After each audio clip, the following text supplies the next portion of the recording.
of pivoting. It's more that you're pioneering the way of pivoting. So that's what the series will be called, is the Pioneers of Pivot. And you're just the epitome of how that's happened. So I adore you. I always have. I'm so appreciative of you being in my friend circle, but especially in the business community. And I love that I can reach out on a Thursday and here you are on a Friday. Hey, can you be on a video for me? I just really appreciate that. And I love what you bring to me and to the business community. So I just wanted to reach out and just have a really authentic conversation, because I think there's enough BS out there and fakeness and, you know, sign up for this program and workshop, blah, blah, blah. I just want to hear, and I know my community want to hear from genuine business owners who have pivoted.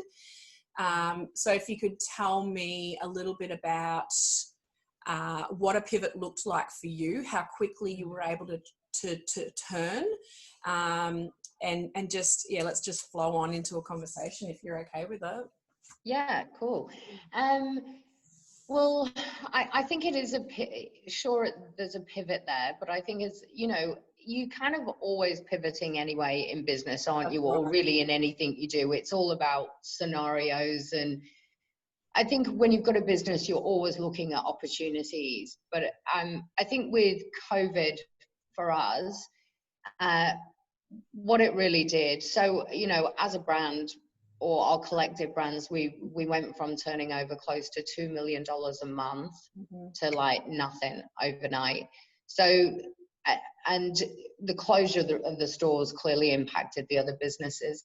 Fortunately, I suppose from afar, we'd been watching COVID unfold internationally. And I was just like, sitting back and looking at that and looking at, you know, well, what could the impact be on us, and, you know, what could be a bit of a backup plan for us, or what would we need during that time. And because at ASI we produce product, it was, I think the hand sanitizer was a really natural avenue for us to pivot into that space quickly. But so coming back, the business is closed. We had zero revenue, but not only did we have zero revenue, having 21 locations, 22 locations, including our head office, we've got 22 different leases. And the majority of our, 8 of our stores are company-owned stores. So we had all the fixed expenses that go with that. And that's not just, as any business owner knows, that's just not paying your rent, it's paying your insurance and all the other things. So we had to deal with the fixed expenses while we were closed, and so much more than that. It was like the emotion of the clinics are closing. We've got to stand down all of those team members and sit and go through each one of those team members' individual, I suppose, story and position, and because everyone's got families, right? Mortgages, things to pay. And some of our team members as well weren't actually eligible for any kind of job seeker and things like that. So, but I suppose coming back to the pivot for us wasn't just about hand sanitizer. We did have a few other initiatives that were in, I suppose, the making for quite some time. So what the closure did to us and that zero revenue, as a head office team, we had a couple of options. We employ over 20 people in our head office team alone. So it was I could either stand down the whole team there as well, or really try and rock and roll on the initiatives. And clearly this pivot as well wasn't about me or the initiatives. What it did is it just changed the whole culture. It changed everybody in the organization from a team member to a hustler and somebody who had a vested interest, not just in the company, but, you know, they were fighting for the company because they were fighting for their jobs, you know, and they didn't want to be stood down. They didn't want to see the business go backwards. They're close enough to the business to know that even though we have this usually, you know, a good turnover, we have these massive fixed expenses that weren't going to go away. So literally we were just coming into work every day, like fighting for our lives. Everyone was, not just me. It's like, how do we hustle? What can we do? What can we bring to market? What's been in the pipeline for a while? And, you know, I think in business sometimes, especially once you get a bit more established, it's a bigger boat to turn. You know, if you've got a new initiative to bring to market, you're kind of trying to get all stakeholders involved and get everybody happy and trained on the process. Whereas, you know, COVID threw all that out the window. It was like, okay, we've been working on that. It's like, let's just freaking launch it. Yeah. Let's launch it in 2 days. It doesn't matter if it's not ready. We'll learn along the way. It's like, just get it out there. So I suppose that was our situation in a nutshell. And our clinics actually reopened last Saturday.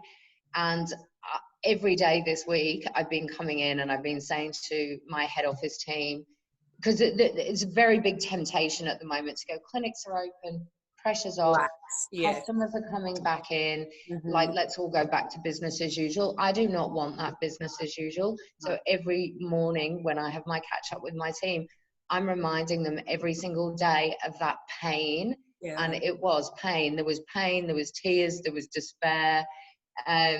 Also a lot of good times as well, but it's like, let us never forget that pain, because what came from that is that drive, that hustle, that energy, that determination.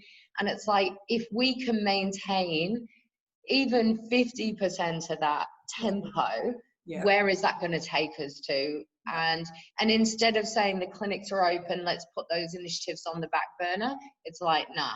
Let's give as much attention to those new initiatives.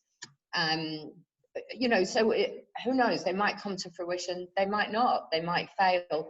But let's keep the drive behind that, because that's where our business growth and development is going to come from the future.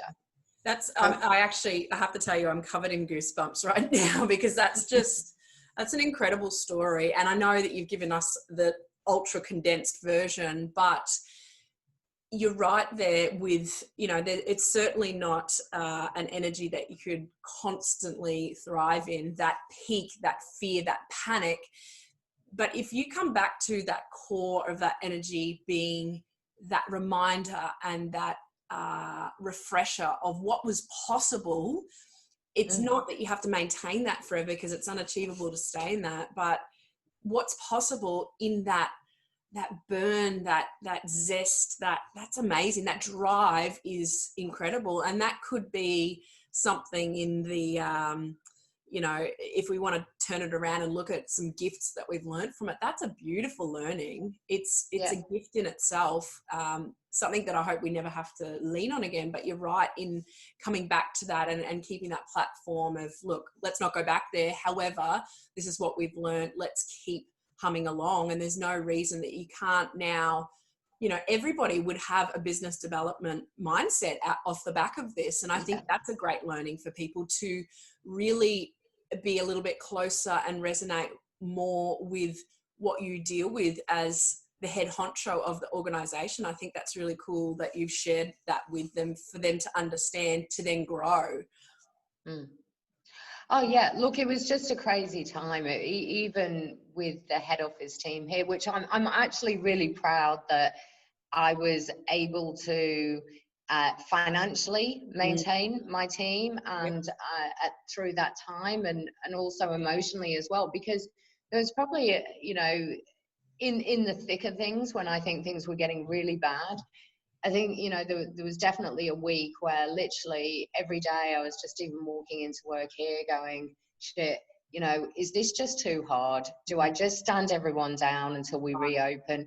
Am I just putting myself under too much pressure? Am I putting the team under too much pressure? You know, there's definitely times where you're just like, fuck, this is too hard, or whatever.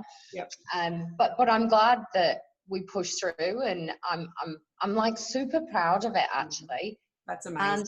And I think I've even said to my team as well, you know, I think I'm just going to look back on that particular period as being like one of the most influential periods of my career, and I'm sure my team will as well. You know, I'm proud of what we've achieved and what we've done. And as I said, the hand sanitizer project is a small part of it, but in a time where there's despair in your brand and amongst your team, and to have just something to focus on, and our something predominantly early on was that hand sanitizer, and it wasn't the product. It was the fact that, you know, we got to get in front of like Queensland Police and deliver their hand sanitizer and, you know, drop stuff up at old people's homes and childcare centres. And oh, stop. yeah, oh my God, it was just the most awesome thing because, you know, okay, so we're in an industry where we make people look a little bit more beautiful, sure. But I think what we do is we make people feel beautiful. Yes. And I think this was almost like going that next step, you know, and there was no money in the hand sanitizer, and there still isn't. There's a very small margin in it.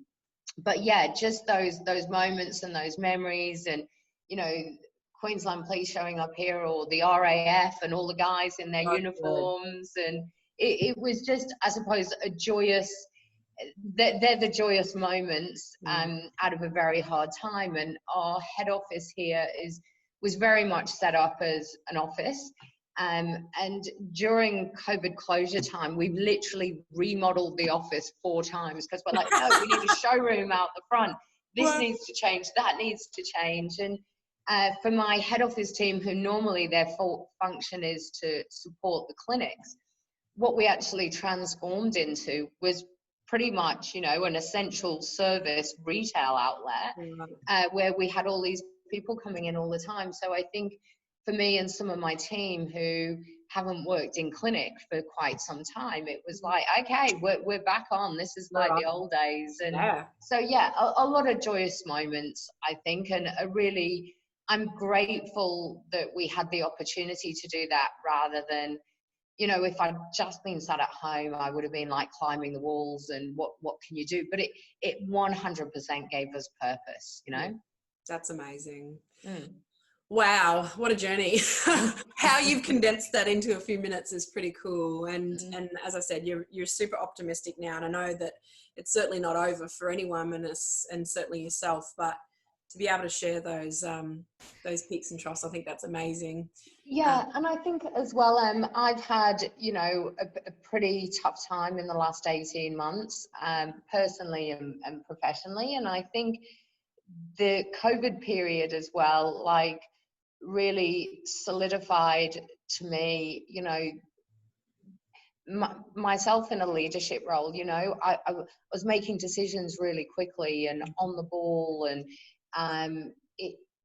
like, I know that I've come out of this period a better leader, and I know my team have all learned new tasks and skills that, you know, that they never thought they had. So as much as it's been a shit of a time, I think that the lessons and the skills and everything that we've learned, in some ways it's a bit of a blessing. It's a blessing that you wouldn't want to go through again, but there's so much good stuff that's come out of it. And I think as a team, you know, the respect internally for everyone has just gone through the roof. And also the loyalty and the camaraderie is like off the Richter scale. You know, it's like when you have a baby and you're sharing that with your partner, or you know, when you run a marathon with your best friend and you're like, you know, nobody else will ever know what this feels like. It's that kind of experience that bonds you together. It's awesome.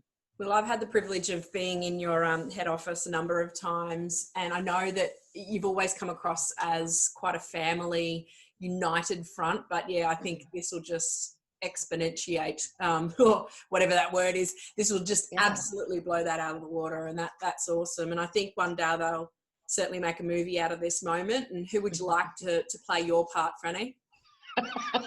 I reckon you do a pretty good job, Em. Oh, thanks. I'm thinking a young Megan Fox. If I can't have you, I'll have Megan Fox. That would be awesome. Same body shape, hey? Totally. Oh, thank you, my beautiful friend. I really appreciate you giving up your precious time. Go and get back to that beautiful business. You should be incredibly proud.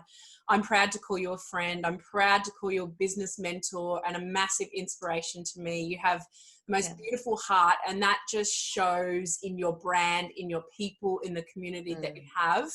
You're always so giving, and I just adore you, and I thank you for today, but I thank you for everything you bring to the community. Thank you, Franny. Oh, thank you, Emma. Much love. Yeah, thank you, darling.